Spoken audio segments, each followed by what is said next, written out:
Patrice Geoffron, vous êtes professeur d'économie à l'université de Dauphine PSL et puis vous êtes directeur du centre De de géopolitique de l'énergie. géopolitique de Matières l'énergie et des premières, c'est pas matières facile à premières. mettre en.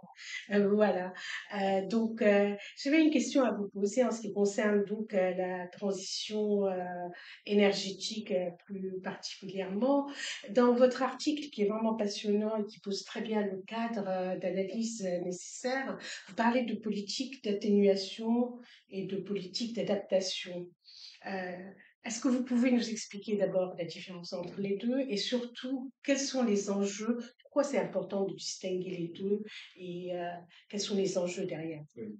Très simplement, l'atténuation, ça consiste à faire des efforts pour réduire les émissions de gaz à effet de serre. Donc, voilà, on s'efforce en Europe ou en Chine par ailleurs de réduire les usages du charbon avec plus ou moins de bonheur et à la place, on utilise plus de photovoltaïque, d'éolien. Donc, on substitue une source carbonée par une source décarbonée.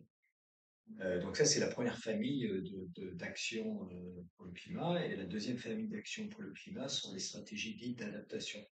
Parce que quoi qu'on fasse, et tragiquement, on l'a vu il n'y a pas très longtemps à Valence en Espagne, eh bien, nous sommes déjà dans un régime dans lequel le changement climatique s'est installé, sous des formes très diverses et dans un certain nombre de circonstances déjà assez violentes, de telle sorte qu'on ne peut pas miser tout sur l'atténuation. Il faut le faire de telle manière à rester sur les objectifs de l'accord de Paris bien en dessous de 2 degrés. Ça va être compliqué, on est déjà pas loin d'un degré et demi, ce qui nous oblige de fait à nous adapter.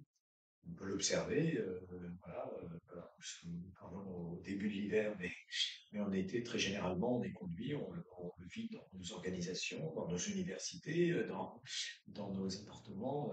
On est soumis à des températures pour lesquelles nos habitats n'ont pas été conçus initialement. Donc, c'est une des manifestations assez banales du changement climatique qui ont des impacts en termes de santé publique très clairement. Donc, il faut parvenir à combiner les deux.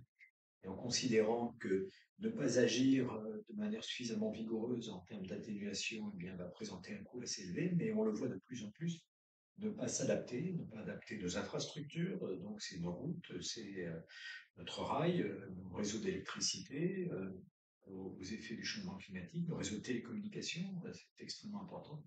Eh bien, tout cela peut avoir des effets extrêmement élevés directement avec l'interruption de ces activités et puis avec des effets induits lorsque quelques dizaines de milliers de ménages, c'était encore le cas tout récemment dans l'ouest de la France, ne sont plus connectés au réseau électrique et ça peut prendre même des formes plus tragiques. Alors, donc, il y a des investissements qui sont nécessaires, hein, nécessaires dans les infrastructures, dans la rénovation des bâtiments, toute une série d'investissements à long terme.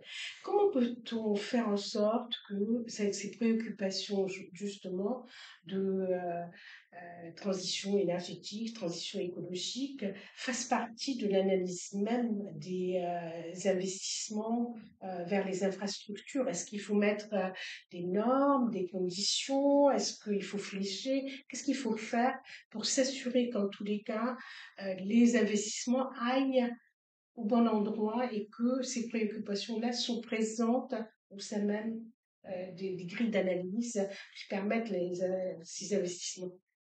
Alors Esther, déjà nous sommes économistes tous deux, on sait que cette question elle est compliquée, elle suppose déjà d'avoir des idées claires sur la nature des risques à couvrir.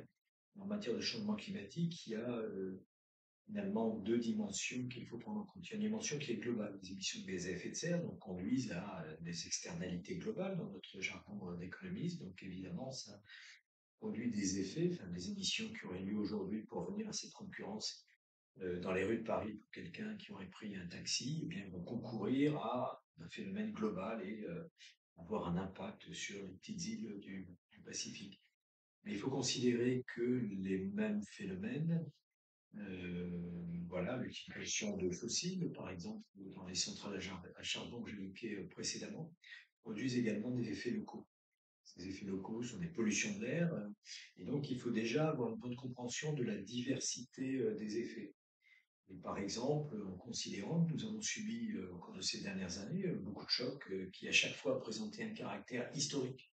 On a parlé à propos de la crise des Gilets jaunes crise historique, la crise sanitaire était à l'évidence historique, le retour de la guerre, la crise énergétique présentait un caractère historique. Il se trouve que nous aurions traversé ces différents chocs en atténuant les effets si nous avions été moins carbonés. Donc il y a une dimension également, disons, de sécurité d'approvisionnement. Nous avons comme caractéristique, nous Européens, d'être les premiers émergents au XIXe siècle. Ce qui fait qu'on a brûlé à peu près tout ce qu'on pouvait brûler et la richesse qui nous entoure est une richesse très carbonée. Mais il faut absolument qu'on soit les premiers à sortir de ce système parce que, voilà, pour un pays comme la France, nous importons à peu près 99% de notre pétrole, 96% de notre gaz, et tout cela dans un monde hostile. Donc il faut essayer de comprendre si on veut avoir une action publique et privée qui soit déterminée, que agir pour la transition, agir dans l'action climatique, c'est pas uniquement un effet global, c'est également des effets locaux très, très puissants. Je ne dirais pas la même chose si nous étions en Arabie Saoudite, parce que de fait, agir pour une transition, c'est admettre la nécessité de laisser des milliers de milliards de barils sous terre. Alors que nous, finalement, nous, en Europe de manière générale et nous en France, eh bien, on a la chance de, si je puis dire, de ne pas avoir l'embarras du choix puisque ces ressources, on les a épuisées. Il me semble que c'est à partir de ce diagnostic que des modèles de financement peuvent émerger. Et même avec un État impécunieux, il y a des modèles de financement, des modèles de type partenariat public-privé ou des modèles de concession, de telle manière à pouvoir lever de la dette, qui ne soit pas une dette qui vienne s'inscrire directement dans le budget de l'État à son. Peut-être qu'on va revoir, enfin, vous débrouillerez, je vais pas couper. Donc, si on veut avoir des modèles de financement qui soient soutenables dans ce contexte, donc ça suppose premièrement d'avoir un diagnostic qui est clair. Et à ce moment-là, on peut voir la valeur qu'on est susceptible de dégager avec des modèles de financement qui auront tous comme caractéristique d'être des modèles de financement hybrides dans lesquels il faudra un peu d'argent public. Il n'y en aura de toute façon pas suffisamment, que ce soit pour l'atténuation ou pour l'adaptation, dans lesquels, sur la base de l'effet de levier apporté par l'argent public, on puisse drainer de l'argent privé, de l'épargne privée, et il y en avoir assez significativement à la condition naturellement d'être plutôt innovant dans ces domaines. Et donc, voilà, autour du modèle, par exemple, il y a certains modèles qui peuvent présenter un caractère assez banal, comme des modèles concessifs, mais qui peuvent permettre d'anticiper les investissements, d'atténuation, d'adaptation. Et puis, de plus en plus, on observe, et c'est extrêmement important, qu'il y a quand même, et c'est la grande différence par rapport à la COP21, le mouvement de l'accord de Paris, il y a de plus en plus de technologies dont le coût de production, technologie décarbonée, a sensiblement baissé. C'est le cas typiquement du photovoltaïque, et pour lesquels, là, on se retrouve finalement avec des problématiques de financement qui sont assez banales. Merci beaucoup.